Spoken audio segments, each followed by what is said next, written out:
বৰক্ষেত্ৰীত জন্মগাঁৱতে শংকিত খিলঞ্জীয়া লোক বাংলাভাষী লোকৰ ভয়ানক আগ্ৰাসনত শংকিত হৈ পৰিছে নলবাৰী জিলাৰ বৰক্ষেত্ৰীৰ খিলঞ্জীয়া লোক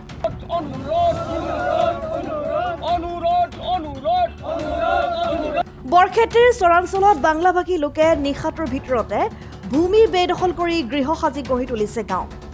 আনকি উচ্ছেদিত ভূমিও পুনৰ বেদখল কৰিছে নিশাটোৰ ভিতৰতে এই সকলোবোৰ দেখি শুনিও নিৰ্বিকাৰ নলবাৰী জিলা প্ৰশাসন বৰক্ষেত্ৰী ৰাজচক্ৰৰ অন্তৰ্গত লাওপাৰা গাঁৱৰ ২৫-৩০ জনীয়া কৃষকৰ দল এটিয়ে বৃহস্পতিবাৰে ১ নং ভেলামাৰীত থকা নিজৰ পাট্টাদাৰাৰ এনালবাদ চৰকাৰী ভূমিত মৰাপাটৰ কৃষি কৰিবলৈ ওলাই যায় গাঁৱৰ কৃষকসকলে পথাৰত ট্ৰেক্টৰেৰে হাল বাই থাকোঁতে বাংলাভাষী একাংশ পুৰুষ মহিলাই আহি কৃষকসকলক কৃষি কৰ্মত বাধা প্ৰদান কৰে ১ নং ভেলামাৰীত লাওপাৰা গাঁৱৰ ৰাইজৰ এনালবাদ ভূমি বেদখল কৰি গৃহ সাজি থকা বাংলাভাষী লোকসকলে আহি খিলঞ্জীয়া লোকসকলক ভাবুকি প্ৰদান কৰাৰ লগতে সেই ঠাইত খেতি নকৰিবলৈ সকিয়নি প্ৰদান কৰে গাঁওখনৰ ৰাইজে এই সন্দৰ্ভত মুখ্যমন্ত্ৰী ডক্টৰ হিমন্ত বিশ্ব শৰ্মাৰ হস্তক্ষেপ বিচাৰি আজু ককা পিতাইৰ দিনৰ ভূমি বাংলাভাষী লোকসকলৰ কবলৰ পৰা উদ্ধাৰ কৰিবলৈ আহ্বান জনাইছে ৰাইজৰ অভিযোগ অনুসৰি বৰক্ষেত্ৰী ৰাজচক্ৰৰ একাংশ লাট মণ্ডলৰ জৰিয়তে ভূমাফিয়া চক্ৰই ৰাজ্যখনৰ খাৰুপেটীয়া বাঘবৰ বৰপেটা ইত্যাদি অঞ্চলৰ পৰা বাংলাভাষী লোকক আনি ধনৰ বিনিময়ত নিশাটোৰ ভিতৰতে গৃহ সাজিবলৈ দি এনালবাদ চৰকাৰী ভূমিত সংস্থাপিত কৰি আহিছে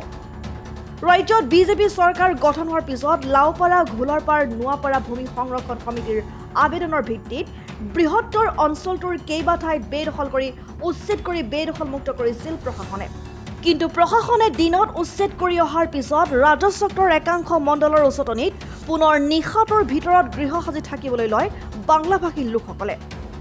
এই লোকসকলৰ এনে আগ্ৰাসনত শংকিত হৈ গাঁও তিনিখনৰ ৰাইজে অসমৰ মুখ্যমন্ত্ৰী হিমন্ত বিশ্ব শৰ্মালৈ বেদখলমুক্ত কৰি স্থায়ী সমাধানৰ দাবী জনায় আমাৰ এই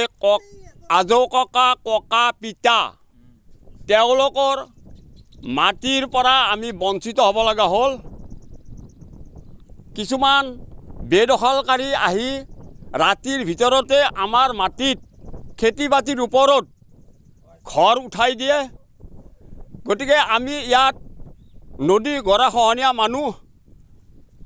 মানে উপায় নোপোৱা হৈছোঁ তেওঁলোকৰ অত্যাচাৰত আৰু লগতে কিছুমান দালাৰ প্ৰকৃতিৰ মানুহ আছে যিসকলে ইফালেও ক'ব সিফালেও ক'ব দালালৰ লগতো লগ সেইবিলাকক আমাৰ চৰকাৰে যাতে তেওঁলোকক চিনাক্ত কৰি উচিত শাস্তি দিয়ে আৰু আমাৰ আজৌ ককা পিতা এই জমিবিলাক আমাৰ ৰাইজৰ মাজত আকৌ আমাক যাতে ঘূৰাই দি আমাক ভোগ কৰাৰ কাৰণে হিমন্ত বিশ্ব মহোদয়ে আমাক সেইটো সুবিধা কৰি দিয়ে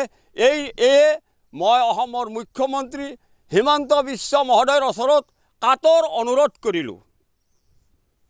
মুকালমুৱাৰ পৰা মজনুৰ আলীৰ ৰিপৰ্ট অসম টাইম ঘৰত আনন্দ আৰু সম্পৰ্কৰ চমক বজাই ৰাখিবলৈ জৰুৰী হৈছে সকলো আনন্দময় মুহূৰ্তত মৰমৰ উপহাৰ দিয়াটো সেইবাবে মধুশ্ৰী জুৱেলাৰ্ছে আনিছে সকলো ৰঙীন ক্ষণৰ বাবে বিশেষ গহনা হীৰাৰে হওক সোণৰে হওক বা ৰূপৰে হওক